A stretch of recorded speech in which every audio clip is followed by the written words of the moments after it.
Christmas is a wonderful time of year. I can remember being very young and rushing down the staircase as fast as my feet would take me. And as I came into the living room, I would suddenly become aware of everything around me. In the corner of my eye, I would see out the window and there would be frost on the ground, or maybe there would be snow falling from the sky. It would have been a cold morning that morning, but it wouldn't have mattered.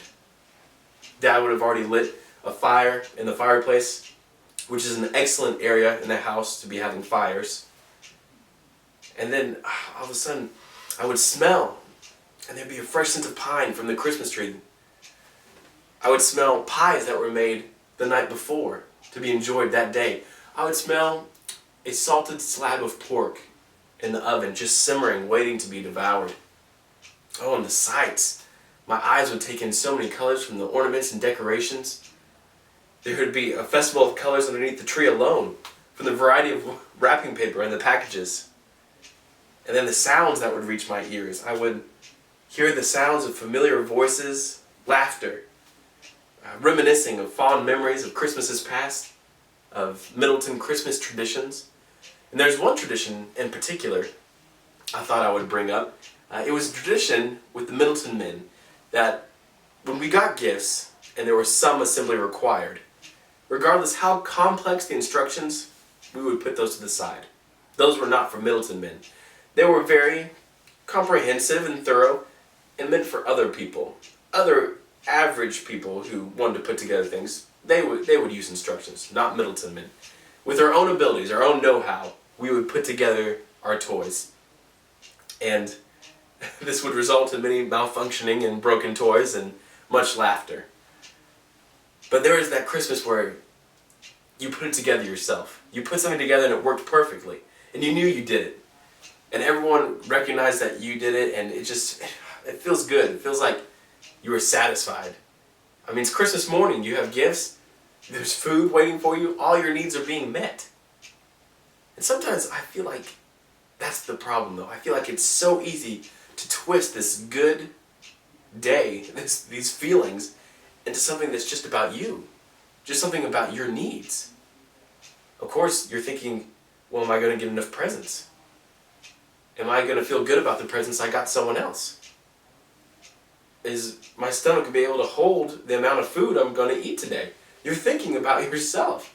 And of course, you want other people to feel good, but isn't that kind of for you to feel good too? Now, as far as needs being met, this is something that Paul is no stranger to. Paul is someone whose needs have not been met several times. He's been through some hard times. And he writes to churches about their own needs. Many of the epistles he writes in the New Testament are about issues a specific church is having. For instance, the church in Corinth.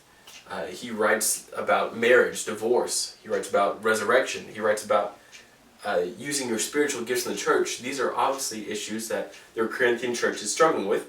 And Paul writes them concerning these needs. In 2 Corinthians, he writes about false teachers, false doctrine, false apostles. In the letter to the Galatians, Paul writes about justification by faith versus justification by works. The Judaizers were trying to influence the church and try to get them to rely on salvation by works. And Paul addresses that. Now, when we come to Philippians, Philippians is a different kind of letter. At this point, Paul is in prison, and he writes to the Philippian church thanking them for the assistance that they have sent him. But Paul doesn't seem to have a specific need that he's writing to when he writes this. In fact, he mostly encourages them. He tells them, job well done. He writes about joy. He writes about love. If Paul ever had a hippie epistle, Philippians would be it. Everything seems to be roses and rainbows. Now, despite all this, it seems hard to believe that one of the most challenging verses in the entire Bible could be in Philippians. But it's there. Let's read Philippians chapter 2, verses 5 through 11. And here, Paul says, your attitude should be the same as that of Christ Jesus, who being in very nature God, did not consider equality with God something to be grasped, but instead he humbled himself and took on the nature of a servant. And being found in appearance as a man, he he humbled himself and became obedient to death, even death on a cross. Now, Paul tells them they need to imitate Christ's humility. And that's all fine and good to say that, but Christ's humility? Well, we see examples of Christ's humility throughout the New Testament. We see Christ practicing humility to his close circle of friends, his disciples. In, I believe it's John chapter 13, he washes his disciples' feet. And these are the same disciples that he has been walking around with for days. I mean, if you have a close group of friends, you know what it's like to hang out with them for weeks on end. I mean, you can get tired of them. But not only that, these are people that you know very well. These are people that you know their faults, you know their mistakes, you know the things they struggle with. And if you were going to ever compare yourself to someone, it would be these people. So it's kind of easy to consider your needs above these people. It's pretty easy to consider yourself better than these people. But Jesus, despite all this, he takes care of their needs. He addresses what they need and teaches them a lesson in doing so. We see again in Luke chapter 10, Jesus talks about humbling yourself to those who are being oppressed. In Luke chapter 10, he tells the parable of the Good Samaritan. Now the Samaritan, of course, being a very low social status, he passes by someone who's been beaten on the road. And this person has been passed by teachers of the law, very respected people, very religious people, who just looked the other way and took care of their own needs, not taking a second look. The Samaritan stops, considers the oppressed person's needs above their own, takes care of him, makes sure that he is going to continually have his needs met, and then goes on his way. Jesus says in Matthew chapter 25 that there's going to be sheep and goats, and the sheep are going to be the ones on his right hand, the people that have helped the oppressed, that have met their needs, the people that have fed the hungry, clothed the naked, and visited the people who were in jail. And these are people who have put their needs underneath someone else's. So we have Christ's humility in regards to his inner circle, Christ's humility to those who are oppressed.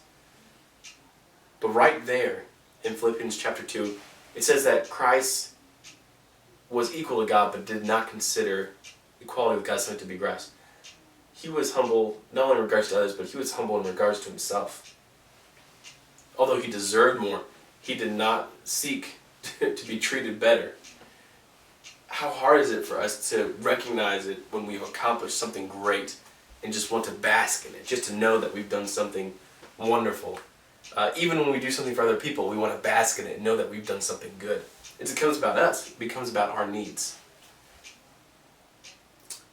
We're supposed to imitate Christ's humility. And that sounds all well and good, but where's the practical application?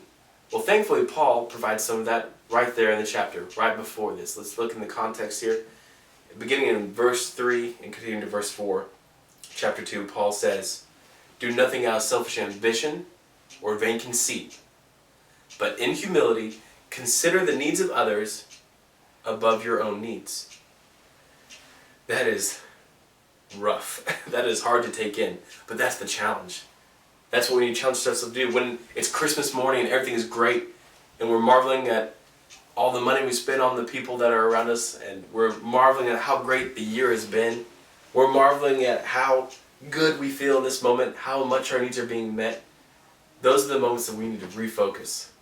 We need to really look around us and think, are everyone else's needs being met? Are there people I need to be writing on Facebook that I haven't talked to in years, that I need to talk to, that I need to ask for forgiveness, that I need to ask that if they're doing okay? How many times have you lost touch with a friend who you knew was starting not to come to church as often? Did you check up on them? Did you see if they were doing okay? My challenge to you, especially with the holiday season, with how busy we are, stop for a moment, refocus, humble yourself, consider other people's needs above your own. Imitate the humility of Christ.